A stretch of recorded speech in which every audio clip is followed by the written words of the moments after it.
नमस्कार साथियों, मैं पीयूष गौतम और आप देख रहे हैं स्वर्ण खबर। आज हम आ चुके हैं एक ऐसी प्रयोगशाला में जहां हो रहा है द डेथ ऑफ गैलीलियो की प्रैक्टिस। यहाँ पर मोहित वैष्णव हैं और तमाम यहाँ पर इनके सहयोगी हैं जो कि इस प्रकार की प्रैक्टिस कर रहे हैं और इनका भारंगम के अंदर जो चयन हुआ है उसको लेकर के इनमें काफ़ी उत्साह दिखाई दे रहा है। ये पिछले 17 से 18 महीने से यहाँ पर प्रैक्टिस करते हुए नज़र आ रहे हैं। 2016 से ये लोग काम करते हुए नज़र आ रहे हैं। 7 साल से इनकी प्रैक्टिस है और ये संघर्षों की एक कहानी है। इनकी संघर्षों की कहानी इन्हीं की ज़ुबानी हम जानेंगे, कैसा कुछ इनका संघर्ष रहा और ये जो भारंगम में इनका जो चयन हुआ है इनसे इनको किस प्रकार से आगे अपॉर्चुनिटीज़ मिल पाएगी, इन सभी के बारे में हम इनसे जानकारी लेने वाले हैं।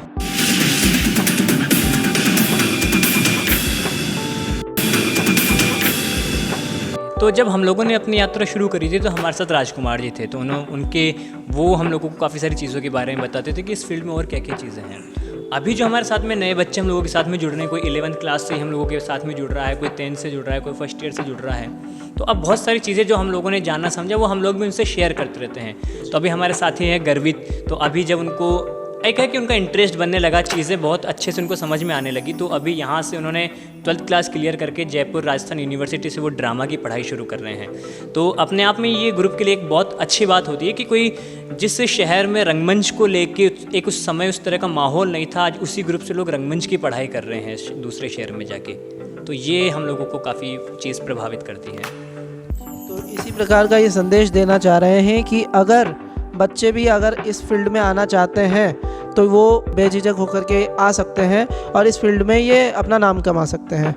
काफ़ी कुछ आपने बता दिया है मोहित, लेकिन कई बार हमको देखने को मिलता है कि बच्चों को कई स्ट्रगल्स सामने करने पड़ते हैं, जैसे आपने किया, तो उस समय उस मेन परिस्थिति में वो क्या कर सकते हैं?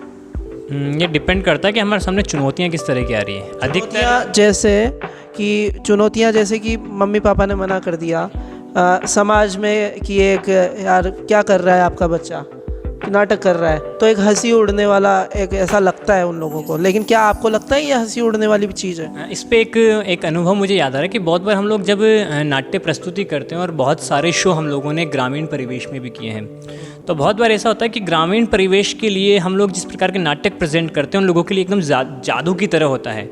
मतलब उनको ये समझ में आता है कि यार रामलीला के अलावा भी बहुत सारी चीज़ें हैं जो हम लोगों ने किया, तो और ये उनको समझ में आता है कि यार वाकई में ये अच्छी चीज़ है, ये मतलब कुछ अच्छा हो रहा है।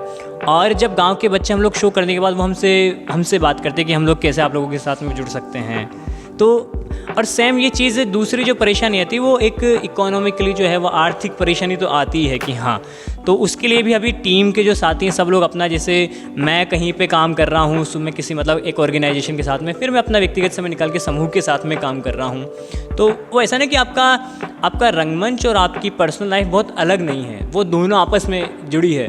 अगर आप शुरू से ही आपकी व्यक्तिगत लाइफ और आपकी रंगमंच की लाइफ को आप अलग अलग लेकर चलोगे तो शायद थोड़ा सा मुश्किल हो जाएगा, लेकिन आप उसको अपने लाइफ का हिस्सा बना के चलोगे तो शायद चीज़ें आसान हो पाएगी। 2016 में आप लोगों ने इन चीज़ों की शुरुआत की, नाटक के अंदर आप लोग आए।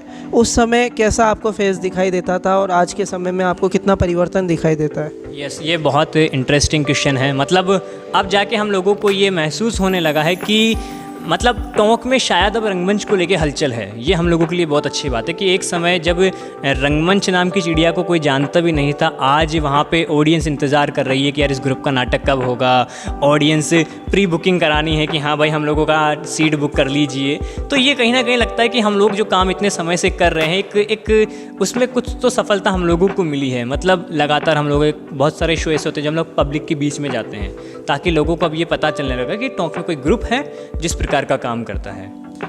आप ये बताइए, एशिया के सबसे बड़े मंच पर आपको मौका मिल रहा है, तो ये कब तक आप लोग इसको अंजाम दे पाएंगे? कब तक ये इसकी डेट आ सकती है? बहुत जल्दी इसकी डेट आने वाली है। जहाँ तक हम लोग एक माहौल या फिर माहौल से मतलब अपने बातचीत से अनुमान से हम लोग को जो पता चल पा रहा है, जहाँ तक 15 फरवरी के आसपास हम लोग वहाँ पे जा रहे होंगे। फरवरी का तीसरा सप्ताह के आसपास में हम लोग वहाँ परफॉर्म कर रहे होंगे। तो देखिए राजस्थान ही नहीं पूरे भारत के लिए गौरव का विषय है कि एशिया के लिए टोंक के बंदों को सेलेक्ट किया गया है और ये वहाँ जाकर के एशिया के सबसे बड़े रंगमंच पर अपना एक नाटक प्रस्तुत करने जा रहे हैं। तो आप लोगों ने देखा इनकी संघर्षों भरी कहानी।